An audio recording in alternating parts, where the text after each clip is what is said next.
Minha mãe me bloqueou no velório do meu pai. Foi lá, no meio das flores murchas e do cheiro de incenso barato, que tentava esconder o cheiro da morte. Ela olhou para mim, pegou o celular e clicou. Eu vi o dedo dela apertando a tela, ouvi o clique surdo, e naquele segundo, enquanto o corpo do meu pai ainda estava quente na urna fechada, eu deixei de ter mãe. Mas a história não começou ali.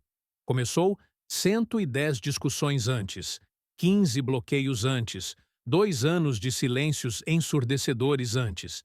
E tudo por causa de uma coisa absurdamente simples. Tão simples que quando eu conto, as pessoas riem, elas acham que eu estou exagerando, que não pode ser verdade, que família não se destrói por tão pouco. Se você valoriza histórias reais de famílias destruídas, deixa o like agora. Só 2% das pessoas que assistem fazem isso? Bora ser esses 2%. Meu nome não importa. O que importa é que eu cresci achando que minha família era normal.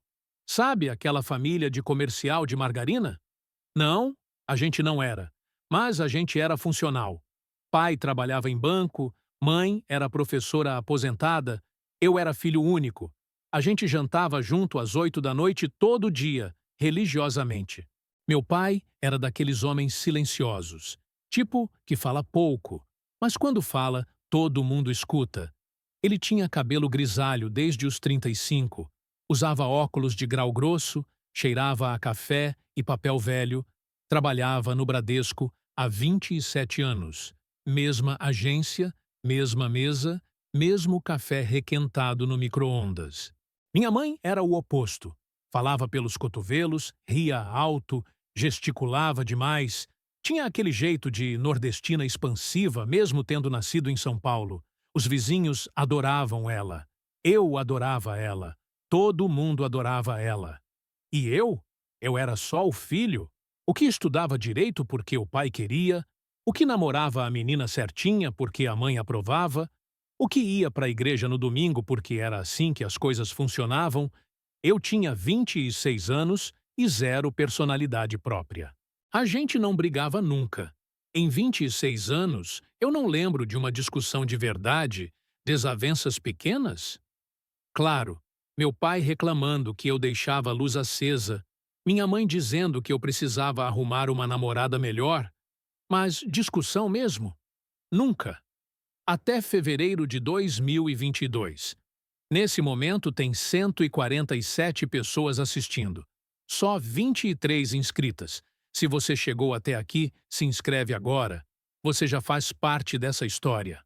Era terça-feira, dia 19 de fevereiro, 6h30 da noite.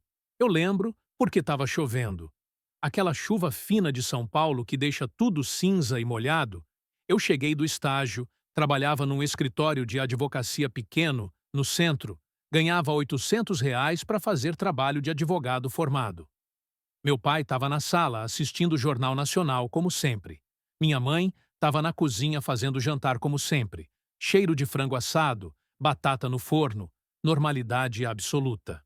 Aí eu falei uma frase idiota, uma frase que eu tinha ensaiado no ônibus voltando do estágio, uma frase que eu achava que seria tranquila, simples, sem drama. Pai, mãe, eu não quero mais fazer direito. Silêncio.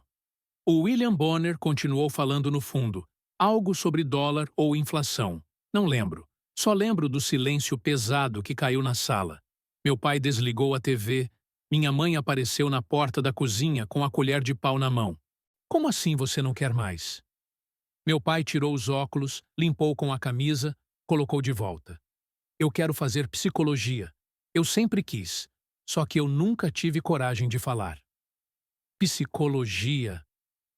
Minha mãe repetiu a palavra como se fosse um palavrão. Psicologia. Pra quê? Pra ganhar miséria. Pra trabalhar em consultório vazio. Não é isso, mãe. É que eu não me vejo como advogado. Eu não gosto. Eu acordo todo dia e fico ansioso. Eu chego no estágio e tenho vontade de chorar. Eu não quero mais. Você não quer mais? Meu pai levantou do sofá. Ele tinha 1,80 m. Naquele momento, pareceu ter 3 metros. Você não quer mais. Depois de 4 anos pagando sua faculdade, depois de conseguir esse estágio através de contatos meus no banco, depois de tudo, você não quer mais. Eu sei que vocês investiram e eu sou grato. Mas eu tô infeliz todo dia. Eu acordo infeliz. Eu durmo infeliz. Isso não é vida. Infeliz. Minha mãe jogou a colher de pau na pia. O barulho ecoou pela casa. Você não sabe o que é ser infeliz. Você tem teto, comida, faculdade paga. Você não sabe nada sobre infelicidade. Eu só quero fazer o que eu gosto. E eu queria ser bailarina. Minha mãe cruzou os braços. Mas virei professora porque é assim que a vida funciona. Você faz o que precisa, não o que quer. A discussão durou 2 horas. Minha mãe chorou, meu pai ficou em silêncio sepulcral. Depois dos primeiros 15 minutos, eu tentei explicar, tentei argumentar, tentei fazer eles entenderem. Não funcionou. No final, meu pai falou: Você tem 2 escolhas. Termina direito e mora aqui, ou faz sua psicologia e arruma outro lugar para morar. Simples assim. Eu achei que era blefe. Pais não fazem isso, não de verdade, não por causa de curso de faculdade. 2 semanas depois, eu estava morando num quarto alugado em Pinheiros, R$ 350, cheiro de mofo, banheiro compartilhado com mais 3 pessoas, uma janela que dava para a parede do prédio ao lado. Discussão número 1. Pausa. Se você sentiu algo até agora, deixa o like. Agora, de 100 pessoas assistindo, só 3 deixam. Seja essas 3. Eu tentei ligar para minha mãe 3 dias depois. Ela não atendeu. Mandei mensagem. Visualizou. Não respondeu. Liguei para o meu pai. Caiu na caixa postal. Mensagem. Visualizou. Silêncio. Bloqueio número 1 aconteceu na semana seguinte. Eu tinha mandado uma mensagem longa explicando tudo de novo, pedindo para conversarmos, dizendo que eu amava eles, que só queria ser feliz, que não era sobre desrespeito. Minha mãe me bloqueou no WhatsApp, no Instagram, no Facebook, tudo de uma vez, como se eu tivesse morrido.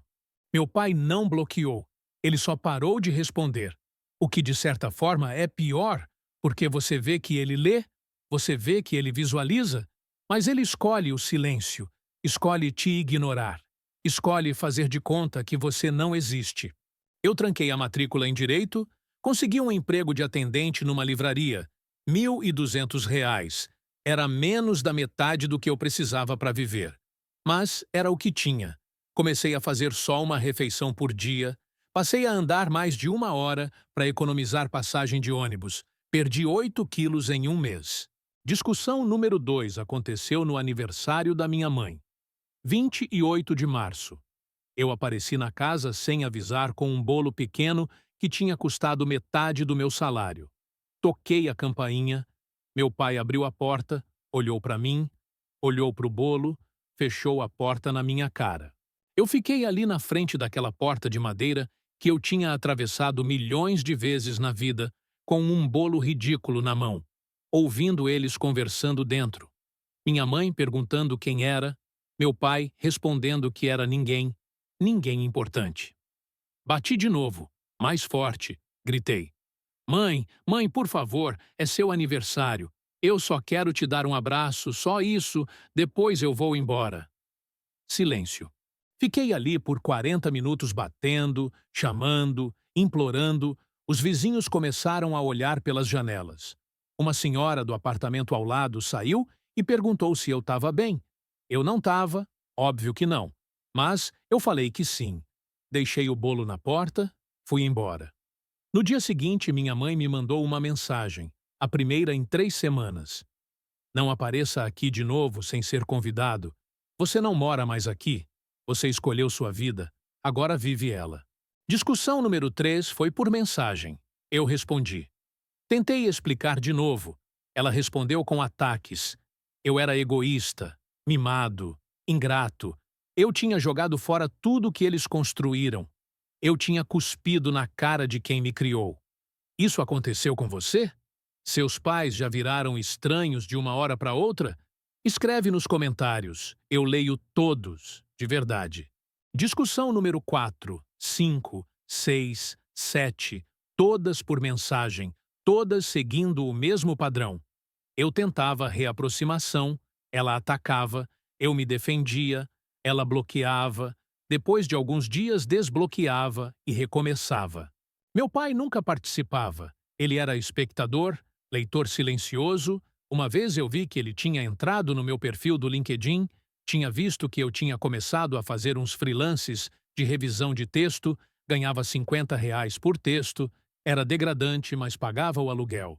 Ele não curtiu, não comentou, não mandou mensagem, só olhou e foi embora. Bloqueio número 2 aconteceu em maio, Dia das Mães. Eu tinha juntado dinheiro, comprei flores, rosas vermelhas, as preferidas dela. Mandei entregar na casa com um cartão escrito à mão dizendo que eu amava ela, que eu sentia falta, que eu só queria que ela fosse feliz.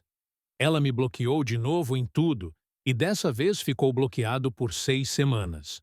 Discussão número 15 foi quando ela desbloqueou. Era julho, frio. Eu estava trabalhando em 2 lugares. Livraria de dia, bar de noite, dormia 4 horas, acordava cansado, vivia de miojo e pão com margarina. Ela mandou mensagem perguntando se eu estava bem. Eu achei que era abertura.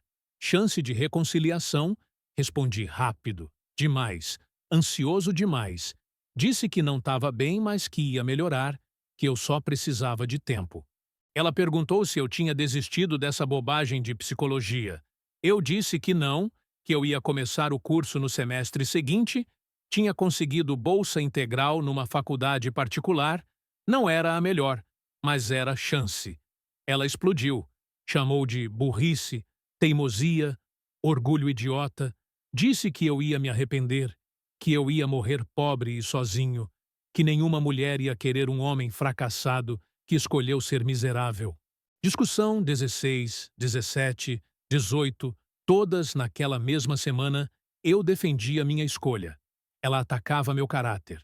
Meu pai continuava invisível, presente mas ausente, leitor mas mudo.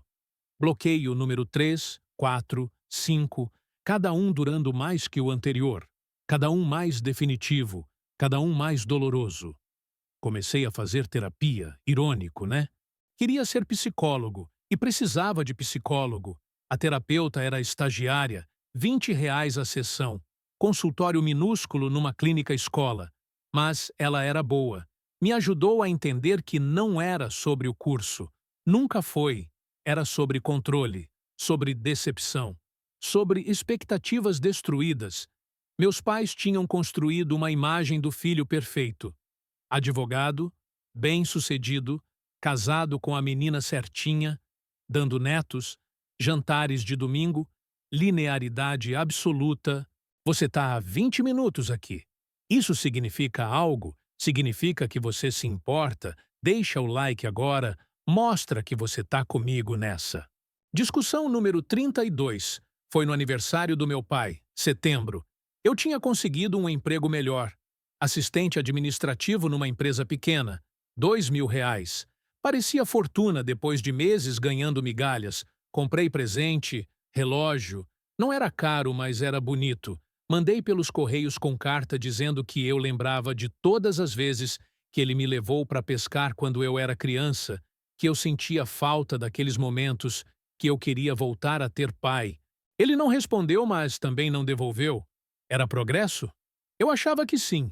Minha mãe mandou mensagem 2 dias depois dizendo que meu pai tinha jogado o relógio no lixo, que ele não queria nada de mim, que eu devia parar de insistir, que era patético. Não sei se era verdade, nunca soube, mas doeu do mesmo jeito. Discussão número 43 aconteceu no Natal. Eu não fui convidado, óbvio, mas eu sabia que ia ter ceia, que ia ter família, tios, primos, avó, todo mundo junto, menos eu. Mandei mensagem de Feliz Natal no grupo da família. Tinha sido removido 3 meses antes, mas tinha anotado todos os números. Mandei individual para cada um. Minha mãe respondeu: Feliz Natal para você também. Sozinho como escolheu estar. Discussão número 50 foi quando eu finalmente comecei. Psicologia. Fevereiro de 2023. Um ano depois de ter saído de casa.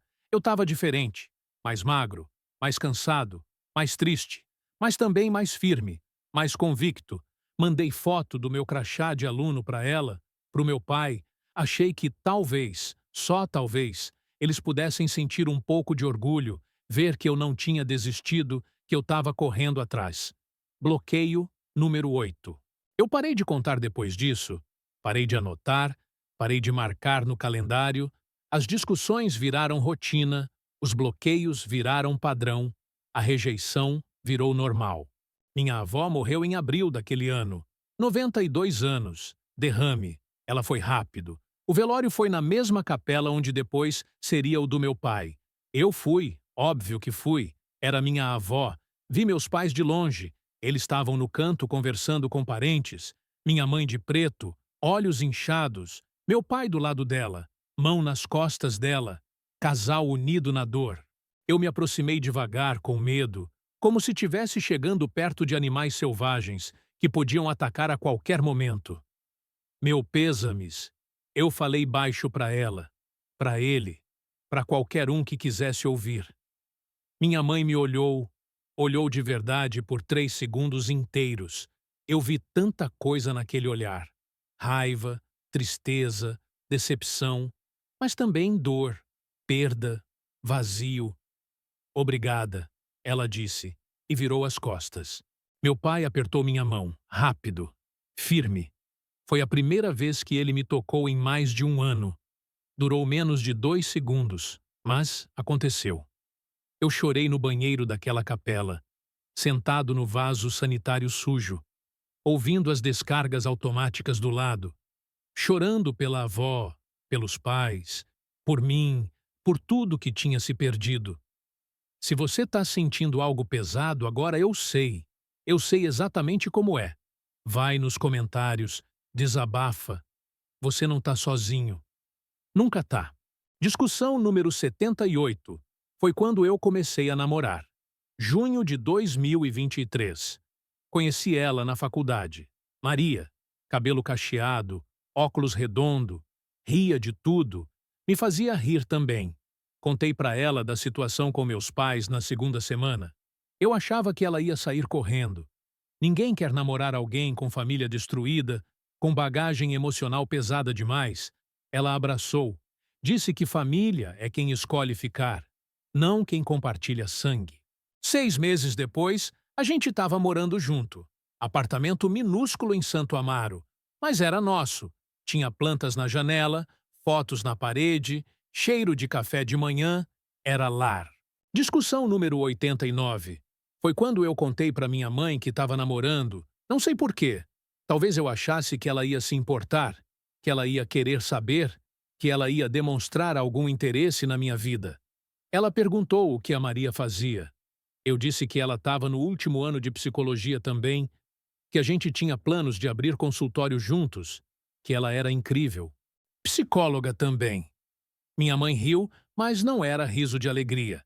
Era riso de escárnio. 2 psicólogos morando juntos vão passar fome abraçados. Discussão número 93. Foi quando eu me formei.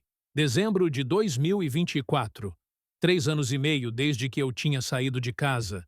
3 anos e meio desde a primeira discussão. Mandei convite para colação. Físico, impresso, bonito, com os nomes deles escritos à mão. 2 convites, um para cada. Cheguei a pensar em entregar pessoalmente, mas tive medo de levar porta na cara de novo. Mandei pelos correios com carta. A última carta. Dizia que aquele era meu dia mais importante. Eles não foram. Óbvio que não foram. Mas no dia seguinte meu pai mandou mensagem. A primeira mensagem em 2 anos. Parabéns pela formatura. Só isso. 4 palavras. Mas eram 4 palavras dele, do meu pai, do homem que tinha me criado, que tinha me ensinado a andar de bicicleta, que tinha assistido comigo todos os jogos do Corinthians na TV. Eu chorei, Maria segurou minha mão, perguntou se eu estava bem, eu não sabia. Era felicidade? Tristeza? Alívio? Tudo junto? Discussão número 98. Foi quando eu consegui meu primeiro emprego como psicólogo. Janeiro de 2025. Clínica pequena, Zona Norte, 1.500 por mês mais porcentagem por atendimento. Não era muito, mas era começo. Mandei mensagem para o meu pai, contando, agradecendo pelas 4 palavras, dizendo que tinha dado certo, que eu era psicólogo de verdade agora, que eu estava feliz. Ele visualizou, não respondeu.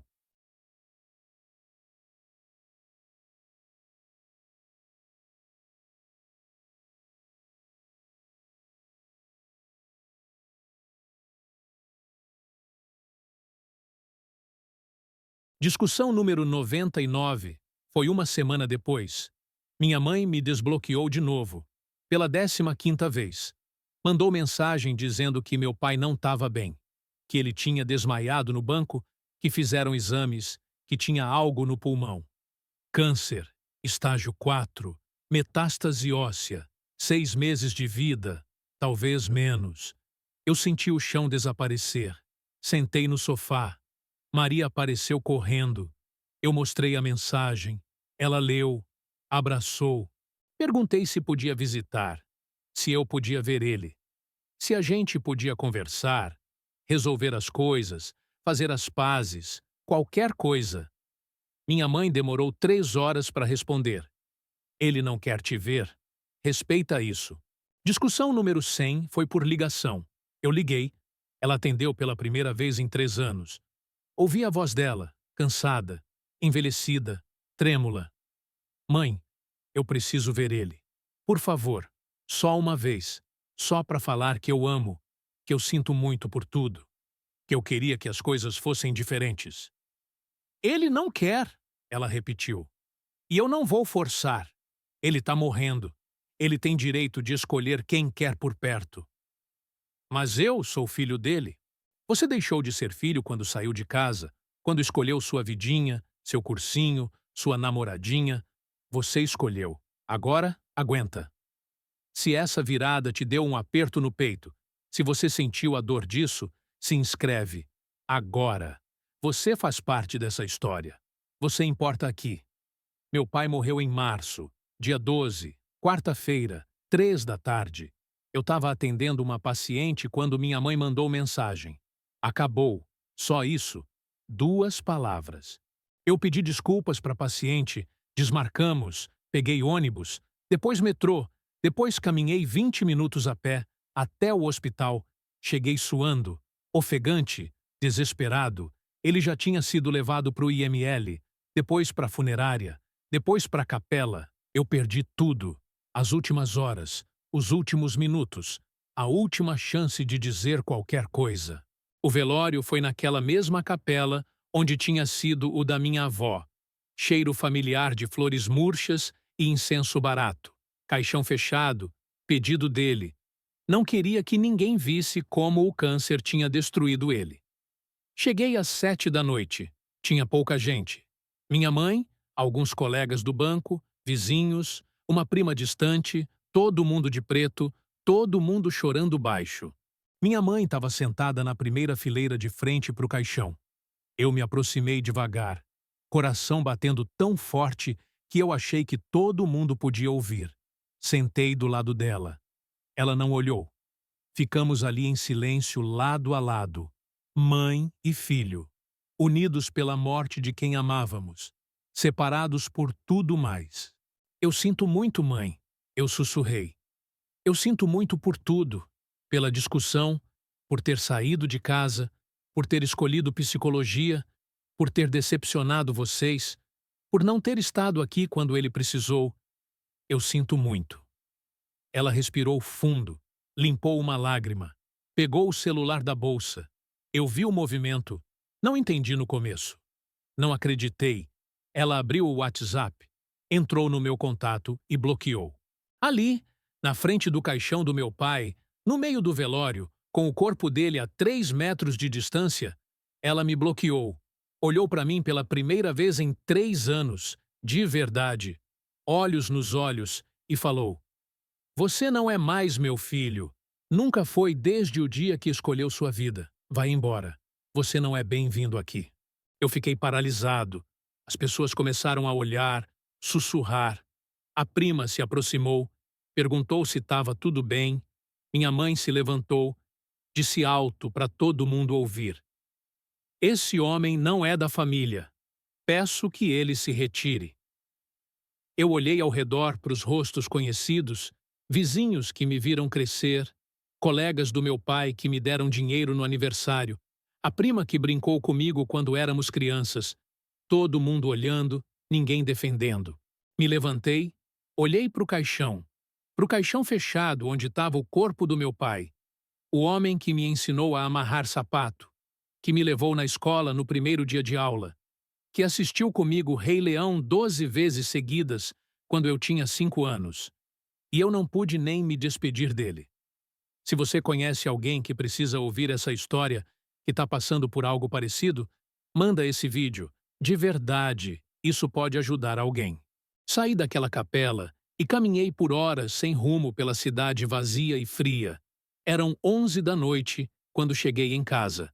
Maria estava acordada esperando. Ela não perguntou nada, só abraçou. E eu desabei. Chorei por 3 dias, faltei no trabalho. Não comi, não dormi direito. Só ficava deitado olhando para o teto pensando, remoendo, me culpando. Maria dizia que não era minha culpa, que eu tinha feito o que precisava, que eu tinha escolhido minha felicidade, que não era errado, que pais deveriam apoiar, não destruir. Mas parecia culpa do mesmo jeito. O enterro foi 2 dias depois, sexta-feira, cemitério da Vila Mariana. Eu não fui. Maria disse que eu devia ir, que eu ia me arrepender se não fosse, que era a última chance. Mas eu não consegui. Não consegui arriscar, passar pela humilhação de novo, de ser expulso, de ser rejeitado na frente do túmulo do meu próprio pai. Então, eu não fui. E carrego isso até hoje. Uma semana depois, recebi ligação de um número desconhecido. Atendi, era o advogado da família. Disse que precisava falar comigo sobre testamento, herança, que meu pai tinha deixado algo. Eu não queria dinheiro, não era sobre isso. Nunca foi. Mas concordei em ir no escritório dele. Centro de São Paulo, 10º andar de um prédio velho. Minha mãe estava lá sentada de preto ainda.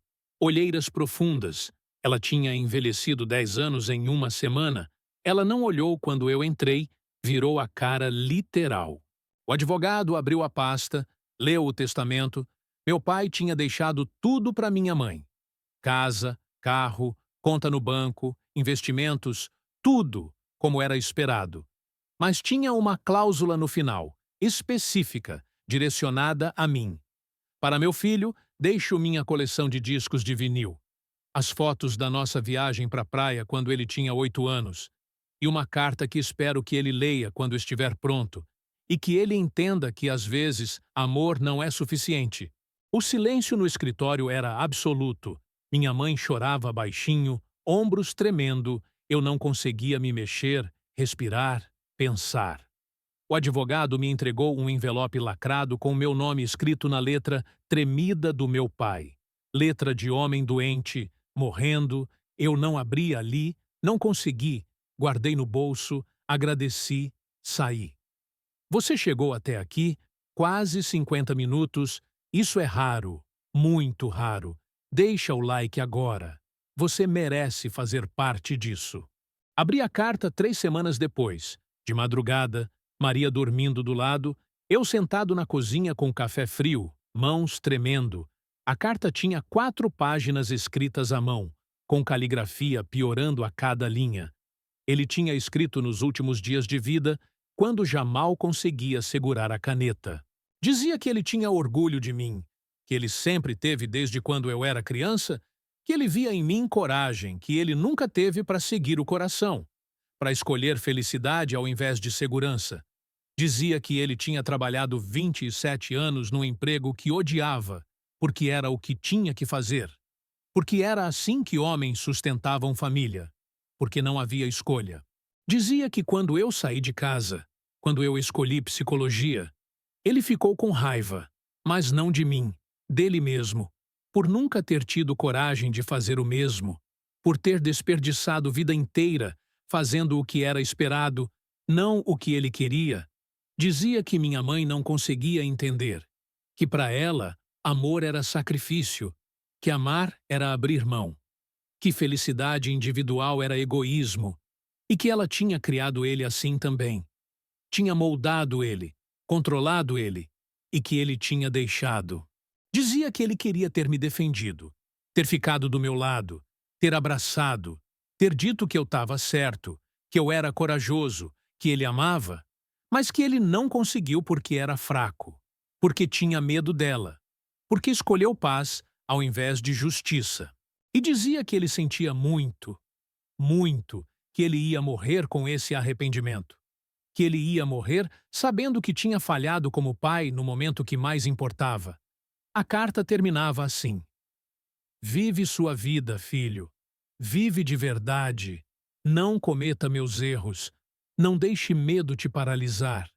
Não deixe expectativas te aprisionarem. Você escolheu felicidade. Escolheu coragem. Escolheu vida. E isso é a coisa mais bonita que um pai pode ver no filho. Eu te amo. Sempre amei. Sempre vou amar. Chorei até não ter mais lágrimas. Maria acordou, leu a carta, chorou junto. 3 meses se passaram. Eu tentei falar com minha mãe várias vezes. Mensagens, ligações, cartas, tudo bloqueado, tudo ignorado, tudo devolvido. Até que um dia, junho desse ano, ela mandou mensagem de número diferente, dizendo que queria conversar, que precisava me ver, que tinha algo para dizer. A gente marcou num café, Zona Sul, lugar neutro, público, seguro. Ela chegou pontualmente, magra, cabelo mais curto, sem aliança, sem o anel que meu pai tinha dado no casamento. A gente ficou em silêncio por 5 minutos, mexendo no café, olhando para qualquer lugar menos um para o outro, até que ela falou: Eu li a carta que seu pai deixou para você. O advogado me deu cópia. Achei que eu tinha direito de saber. Eu não concordo com ela. Eu não concordo com nada do que ele escreveu. Você foi egoísta. Você destruiu essa família. Você matou seu pai de desgosto. Ela falou isso olhando nos meus olhos, sem piscar, sem tremer. Mas eu vim aqui porque eu percebi algo nesses 3 meses sozinha. Naquela casa vazia, com as coisas dele, com as memórias, eu percebi que eu tô sozinha, completamente sozinha, e que vai ser assim até eu morrer porque eu escolhi orgulho. Eu escolhi estar certa ao invés de ter família. Ela parou, respirou, continuou. Eu não vou pedir desculpas porque eu não acho que eu errei, mas eu quero tentar. Tentar ter algo, mesmo que não seja o que era antes, mesmo que seja pouco, porque a alternativa é morrer sozinha como seu pai morreu, sem o filho do lado. Comenta agora, sério. O que você faria? Aceitaria? Rejeitaria? Esses comentários salvam vidas. Tem gente lendo agora. Sua palavra importa. Eu olhei para ela, para a mulher que me criou, que trocou minhas fraldas, que ficou acordada quando eu tive catapora, que me ensinou a ler, que fez bolo no meu aniversário por 26 anos seguidos, e eu também vi a mulher que me bloqueou no velório do meu pai, que me chamou de egoísta, que disse que eu não era mais filho, que escolheu orgulho sobre amor 110 vezes. Eu respirei fundo, pensei na carta do meu pai, nas palavras dele, no arrependimento dele, e eu pensei: eu não quero morrer com arrependimento. Não quero morrer sozinho. Não quero ser meu pai. Mas também não quero ser capacho. Não quero aceitar migalhas.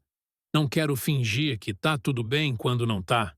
Então eu falei: eu aceito tentar, mãe, mas com condições. Você vai fazer terapia, comigo não, com outro profissional. Porque você precisa entender por que você age assim. Por que você destrói relacionamentos? Por que você escolhe controle sobre conexão? Ela ia protestar. Eu levantei a mão. E você vai conhecer a Maria, de verdade, não como a namoradinha que você desprezou por mensagem, como a mulher que eu amo, que me salvou, que está comigo há 2 anos, que vai casar comigo no ano que vem. Os olhos dela arregalaram. Casar? Sim, casar. E você vai ser convidada. E você vai ir se quiser fazer parte da minha vida. Senão, não vai. Simples assim. E por último, você nunca mais vai dizer que eu destruí essa família. Porque não fui eu. Foram as expectativas impossíveis. Foi o amor condicional. Foi a incapacidade de aceitar que filho não é extensão de pai. É pessoa com vontades, sonhos, direitos. Ela ficou calada por um minuto inteiro, mexendo no café que já estava frio, olhando para a xícara como se tivesse respostas ali. Tá bem, ela disse baixinho, quase inaudível. Eu vou tentar. Não prometo que vai dar certo. Não prometo que eu vou mudar. Mas eu vou tentar. E foi isso. A gente terminou o café. Conversamos sobre coisas banais. Clima, trânsito, nada importante.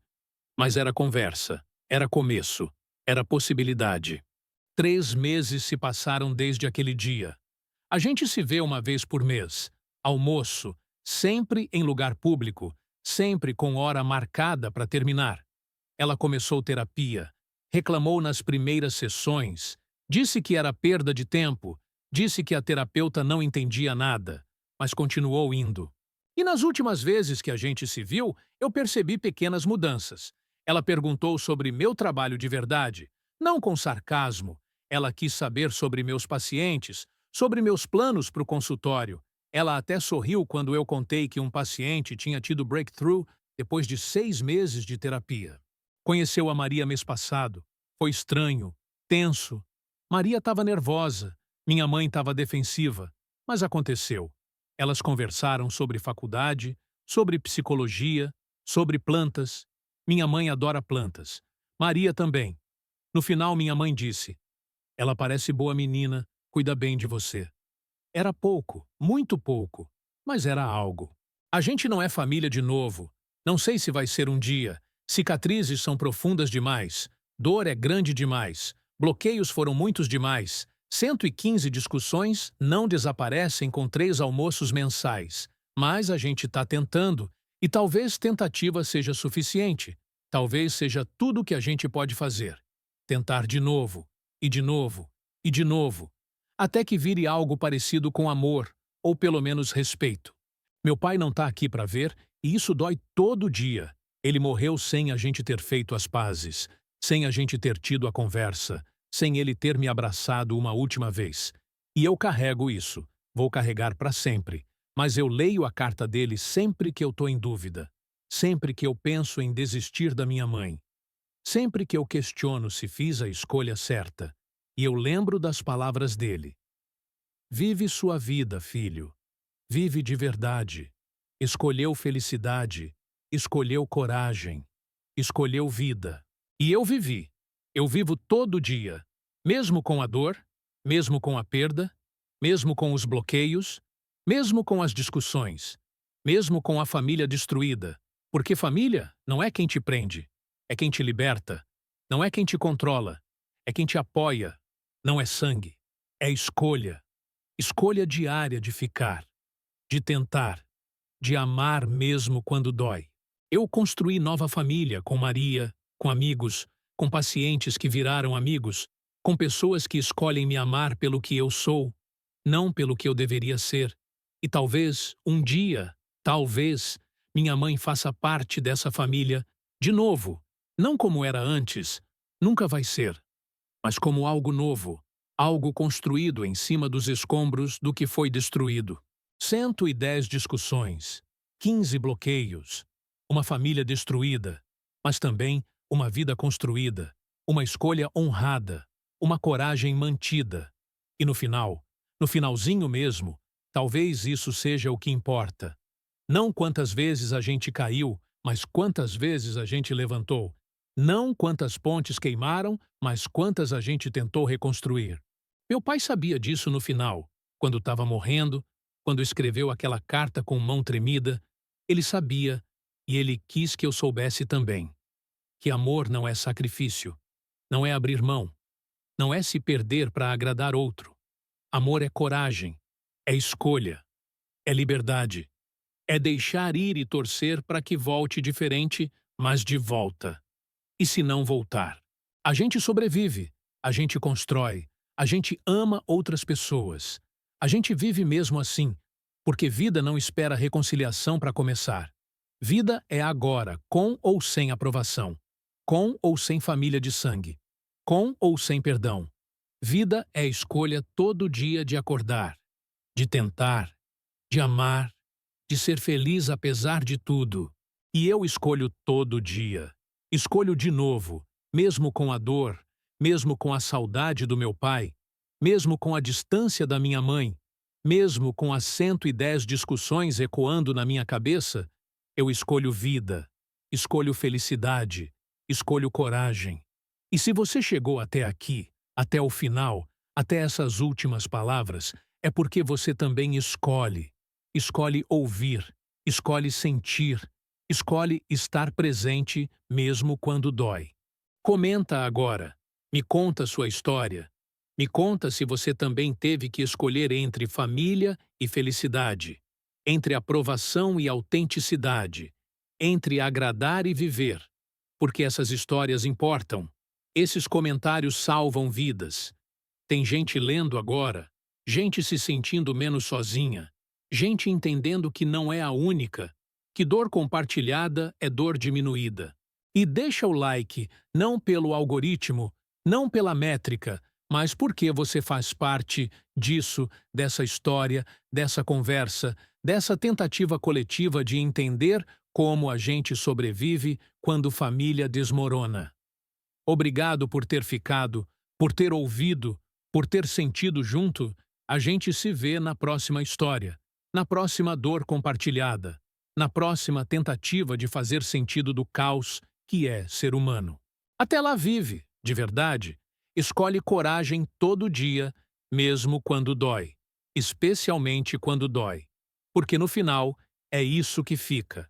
Não as discussões, não os bloqueios, não a destruição, mas a coragem, a escolha, a vida vivida nos nossos próprios termos, apesar de tudo.